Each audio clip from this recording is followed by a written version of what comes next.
지난 한 주간의 퍼포먼스를 기준으로 장소연 위원이 선정한 여자부 베스트 7입니다. 윙스파이커 흥국생명의 김연경, GS칼텍스의 이소영 선수고요. 미들브로커는 현대건설의 양효진과 KGC 인삼공사의 한송희 선수. 아포지 스파이커는 GS칼텍스의 메르타 러츠, 세터 흥국생명 이다영 선수입니다. 리베로는 KGC 인삼공사의 오지영. 지난 한 주간의 감독 GS칼텍스의 차상현 감독입니다.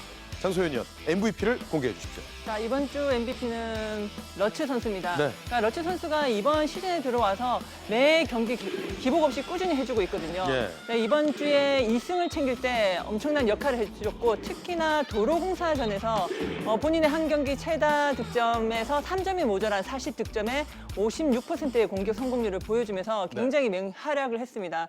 특히나 이 러츠 선수 같은 경우는 2년 차가 되면서 경기 운영이 그전보다는 훨씬 더 좀 능숙하게 잘 하고 있고요. 예. 또 안혜진 세터와의 호흡도 좋아지면서 깊은 각도도 나오고, 그러니까 특히나 러츠 선수의 가장 좀 칭찬하고 싶은 부분은 네. 이 선수가 경기에 임하는 자세입니다. 굉장히 자세도 좋고 그리고 선수들 간의 융화도 잘 되면서 그것을 좀 극대화하는 그런 경기 내용을 보여주고 있습니다. 사실 지난 시즌을 통해서 러츠에 대한 파악이 이미 경쟁팀들에게 모두 완료가 된 상황인데도 불구하고 그런 징크스가 무엇인지 되물을 정도의 퍼포먼스를 보여주다 보니까 이번 한 주간에는 장소연 위원이 결국 메르타 러츠 선수를 MVP로 선정하게 됐습니다. 게다가 GS칼텍스는 강소희 선수의 부상이 복근도 그랬고 허벅지 쪽에 부상도 있었고 여러모로 좀 어려운 상황으로 갈 수도 있었으나 그럼에도 불구하고 팀은 4연승을 달리고 있거든요.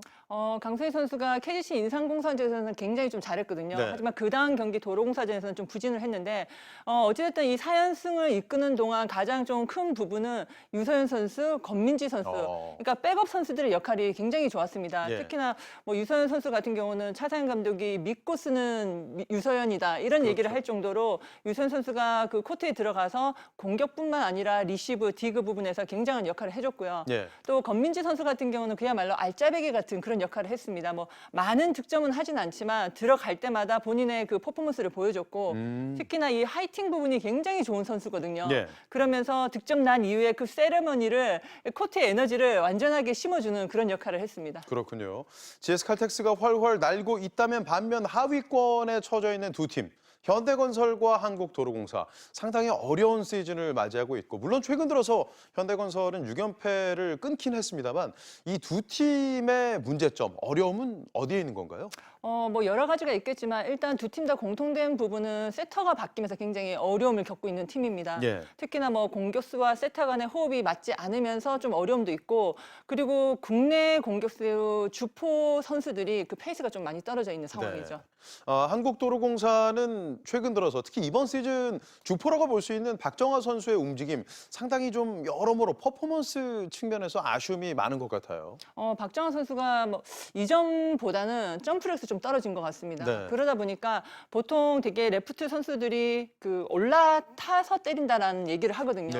네. 그런 어떤 공격이 아무래도 점프가 떨어지다 보니까 나오지가 않고 그러면서 아래쪽에서 스윙도 좀 많이 쳐져 있는 상황이고요. 네네. 그러면서 좀 전체적으로 좀 리듬도 맞지 않은 부분도 있고 또 박정하 선수 같은 경우는 이전에 이호이 코치랑 그 오랜 시간을 또 맞춰왔잖아요. 그렇죠. 그러니까 스피드한 그런 토스를 받고 때리는 그런 공격을 하다가 이고은 세터의 또 다른 구질의 공격 토스를 받고 때리다 보니까 좀 리듬과 템포가 전혀 맞지 않으면서 페이스가 좀 떨어져 있죠. 네, 한국도로공사가 이 어려움을 극복하고 언제부터 좀 치고 올라갈 수 있는 반등의 기회를 삼을 수 있을지도 봐야 되겠습니다.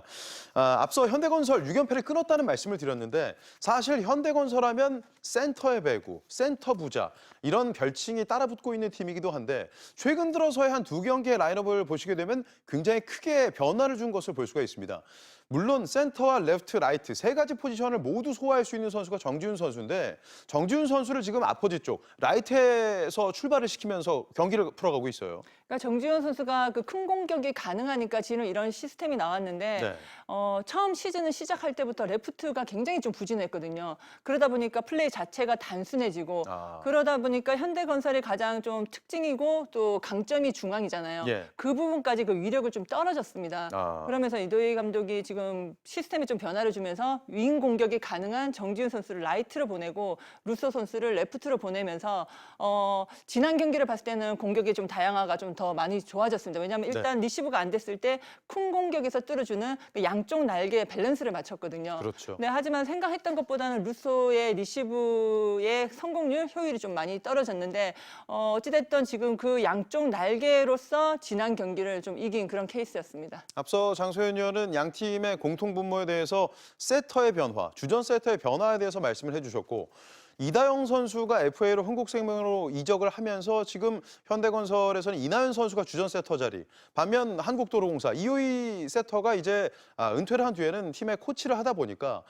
지금 여러모로 양 팀에게 있어서 세터의 변화로 공격수들의 어떤 세터 간의 호흡 문제, 이 문제점을 가장 크게 생각하면 될까요? 뭐 세터와 공격수 간의 어떤 호흡이 맞지 않으면 공격수가 뭐 들어가는 스텝의 어떤 리듬이 템포가 맞지 않거든요. 예. 이공훈 선수 같은 경우는 이전에 GS에 있을 때와 또 다른 컬러의 팀의 도로공사를 맞이했는데 도로공사 같은 경우는 센터 플레이를 좀 살려가면서 하는 그런 팀 컬러가 있는데 이공훈 선수가 아직까지 거기에 좀 완벽하게 적응이 좀 안 된 것 같습니다. 그러면서 또 주전 선수들의 전체적으로 어떤 페이스가 좀 떨어지다 보니까 네. 거기에 많은 어려움이 있고 현대건설 같은 경우는 김다인 선수가 시즌 초반에 이제 시작은 했지만 예. 아무래도 경험치가 많이 떨어지다 보니까 경기 운영에 대한 어떤 미숙함이 있었거든요. 그래서 최근에 이나연 세타가 그 부분을 조금 더 노련하기 때문에 좀 먼저 스타팅으로 좀 나와 있는 상황입니다. 그렇군요. 어려움에 처해 있는 두 팀의 반등이 생겼을 경우에는 V리그 여자부의 판도도 바뀔 수 있을 것 같습니다.